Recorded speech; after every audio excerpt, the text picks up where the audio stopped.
अस्सलाम वालेकुम pigeon corner channel खुश आमदीद भरा जी। डेरे ते जा रहे कबूतर लैन, ए देख लो डेरे ते इंशाअल्लाह अज लै के आवांगे जी। उम्मीद है कोई चंगे कबूतर लभ जाणगे, ठीक है जी। ते ना रिओ देखदे कि किस्मत जा, नाराज ना होयो मेरा भरा जिन्हों ना लभे। परवाजी कबूतर आ जी बहुत अच्छे। ए इलाके आ जिन्होंने इलाकों चो लंघ के जाना आपां,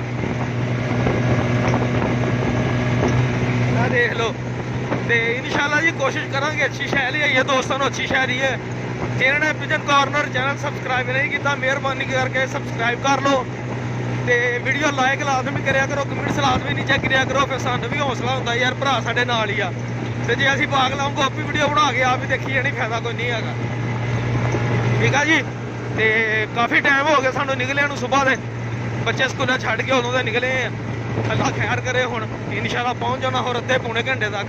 फिर इंशाल्लाह तुहानूं शौक करावांगे कबूतरां दा, पिंड थां देआं दा, डेरे थां देआं दा। ते जिन्ने फिर लैने होए इंशाल्लाह राबते रहिओ। मेहरबानी, शुक्रिया, अल्लाह हाफिज़।